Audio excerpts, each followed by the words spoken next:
그 시절의 상가로 돌아가 줄 수 있을 거냐? 잘 모르겠어.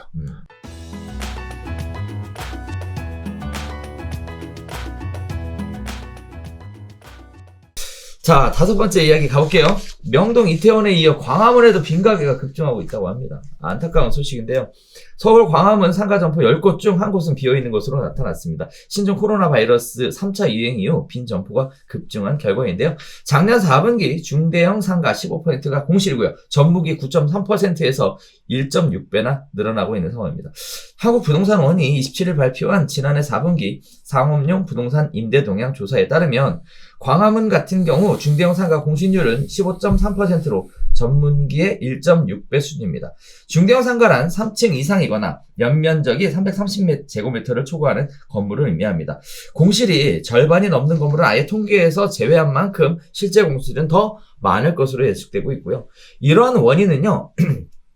광화문은 직장인을 대상으로 한 가게가 밀집된 오피스 상권인데 저녁 9시 이후 5인 이상 모임 금지하면서 저녁 매출 비중이 큰 음식점, 주점, 노래방이 폐업이 큰 폭으로 늘어났다고 합니다. 명동도 역시 마찬가지라고 해요. 상가 공실률이 22.3%로 2배를 넘었고요. 임대료는 5%까지 내렸음에도 불구하고 빈 가게가 계속 늘고 있는 상황입니다. 이태원 역시 상가 공실률은 26.7%, 대학가 인근에도 역시 12.7%로 전분기보다 0.3% 하락하고 있는 상황이랍니다. 자, 상가 투자 및 자영업 운영할 때 유의해야 될 시장의 한 중요한 지표가 될 거라고 보여지고 있고요. 생계형 직업이다 보니까 이거 운영을 안 하시면 참 먹고 사는 문제에 굉장히 깝깝한 이런 상황이 발생할 텐데, 이런 문제가 올해 그 코로나 백신 접종 계획 이런 것들을 보면 2021년도에도 이런 상황은 계속되지 않을까라는 우려도 있는 상황이에요. 자, 어떻게 해야 될까? 참 걱정이 많이 되는데 어떻게 보세요? 뭐 어떻게 해야 될지는 저도 모르겠고 일단 약간 이 데이터를 보니까 지난해 서울 중대형 상가 공실률 해서 감정원 이제 한국부동산원에서 내용 자료를 보니까 일단 되게 유의미한 변화가 뭐냐면 광화문의 공실률이 1분기에 2.3%밖에 안 됐는데 그러니까 중대형 상가 4분기로 15.3%로 엄청 늘었거든요. 그러니까 이게 보면 이태원은 원래 좀 상태가 별로 안 좋았어. 그래서 1분기에 28.9, 2분기에 29.6, 3분기에 24.9, 4분기에 26.7. 그러니까 이태원은 그냥 계속 높았어. 코로나 시작하기 전부터 높았고, 코로나 이후에도 그냥 계속 안 좋았어. 근데 명동 같은 경우는 그렇게 상권이 안 좋은 데가 아니었잖아요. 근데 코로나 직격탄. 1분기에 7.4였는데 지금 4분기에 22.3이니까 1년 지나면서 못 버티고 관광객들 안 들어오고 하니까 낮아빠진 상인 점포들이 이렇게 많은 거예요. 근데 이제 광화문 같은 경우는 1분기에 2.3밖에 안 됐는데 4분기 들어서 15.3으로 확 급증했거든요. 엄청 많이. 그러니까 이게 뭐냐면 이게 작년 가을 이후에 특히 이제 겨울, 여름에 막 급증했다가 약간 안정화됐다가 거리두기 한참 하고 하면서 그랬다가 이제 겨울 들어서 또 우리 뭐 5인 이상 집합금지 연말에 이거 하면서 지금 꽉 조였잖아요. 그러니까 이 광화문은 사실 이 명동은 관광객이 안 들어오니까 안 되는 거고, 광화문은 직장인들이 회사를 안 나오니까, 또는 이제 안에서 먹고 마시고 9시면 칼같이 그만둬야 되고 가야 되고 하니까 이제 그런 매출이 늘어날 수 없는 이런 한계가 있다 보니까 그런 거 아니에요. 그래서 이제 그런 업종에 대한 그러니까 코로나 이펙트가 제대로 그냥 바로 이 공실에 영향을 끼쳤다 이렇게 생각이 돼요.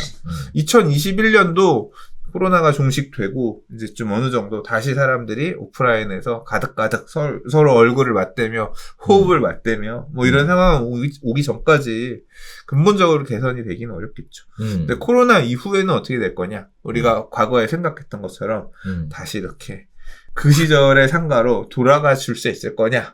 잘 모르겠어. 그건 이제 어렵다고. 그거는 그런 시절이 그런 그리운 시절이 올 거냐? 또는 더 근데 이제 이 트라우마가 생긴 거죠. 제대로 지금 한 대 맞았지. 와, 이렇게 그러니까 그런 거 아니에요.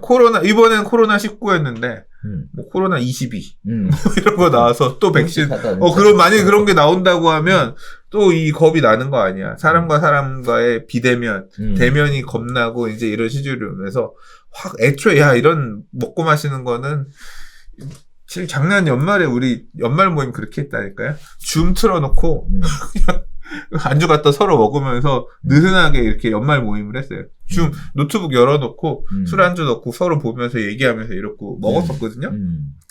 그러니까 길게 먹을 수 있어. 막 6시간 이렇게 먹어도 누구는 가서 놀다가 이렇게 그러니까 뭐냐면 새로운 그러니까 그게 세상이 바뀐 거 아니에요. 그런 트렌드가 만들어지는 것처럼 앞으로 또 어떻게 바뀔지 모르지. 근데 오프라인의 어떤 상업적인 가치는 지금보다 떨어지겠죠. 그러니까. 네. 어떻게 보면 이런 생각도 들어요. 요즘에 뉴질랜드 같은 경우에는 이번에 코로나 종식 선언을 얼마 전에 했다고 해요. 네. 짱이다. 짱이죠. 오. 그런 거 보면 이런 생각도 들더라고요. 뉴질랜드가 취했던 첫 번째 정책이 뭐였냐면 은행 금리 동결. 그래서 뭐 이자를 못 받게 하는 거죠. 네, 대출해 준 거에 대해서. 이렇게 뭔가 큰 어떻게 보면 대기업, 정부부터 나서서 이런 뭔가를 해왔는데 우리나라는 이렇게 자영업자만 때려잡는 듯한 이런 모습들을 보여주고 있어서 자영업자들만 계속 지금 두들기고 있으니 사실 생각해보면 황금때 시간, 저녁 9시부터 지하철 막차 그때가 가장 많이 붐볐잖아요. 요즘 나가보면 9시가 제일 붐벼요. 그 시간이 줄어든 거지. 황금 시간대 영업이 안 된다는 얘기인데 그거에 대한 보상도 없고 그러니까 또 K 방역의 실체가 의료진 쥐어짜고 자영업자들 쥐어짜가지고 지금 억지로 지금 이렇게 유지하고 있는 것이다 라는 비판이 있잖아요. 맞아요. 딱.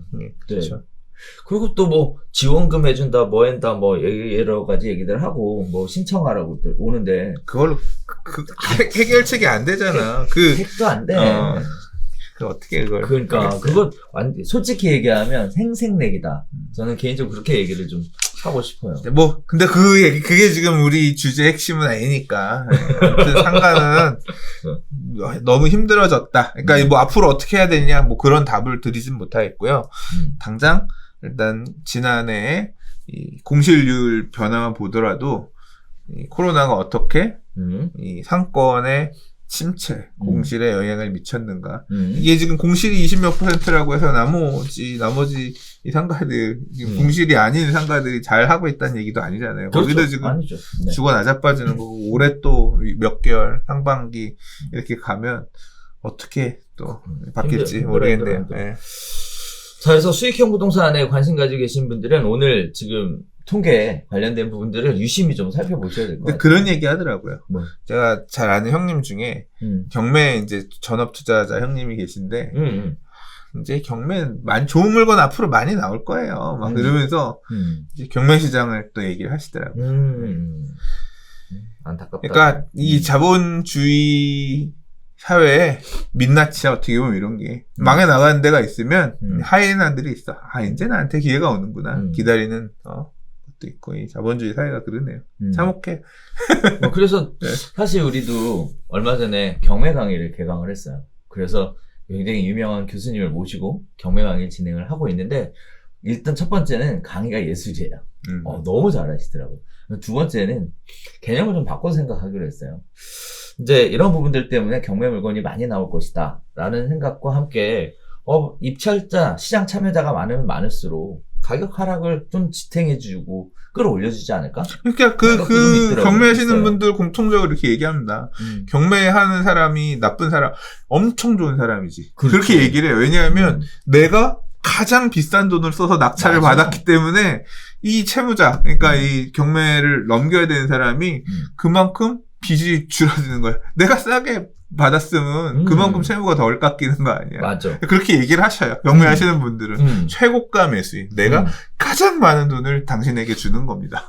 그렇게 얘기하더라고요. 그러니까. 그래서 우리가 이번에 그런 관련된 부분들을 진행을 지금 하고 있는데, 일단 의미 있는 결과들로 연결될 것 같아요. 그래서 아무튼 경매를 기회로 생각하시는 분들이나 또는 경매를 통해서 어쩔 수 없이 힘든 선택을 하셔야 되는 분들이 있는데 이런 분들이 조금이나마 좀 만족스러운 그런 결과로 매각할 수 있게끔 그렇게 가는 것도 나쁘진 않을 것 같습니다만 아무튼 이런 상황으로 자영업자들의 위기상 힘든 상황이 계속되고 있다라는 거는 웃으면서 얘기할 부분은 아닌 것 같습니다. 정부에서도 이거 좀 심각하게 신경 써주시면 좋을 것 같습니다.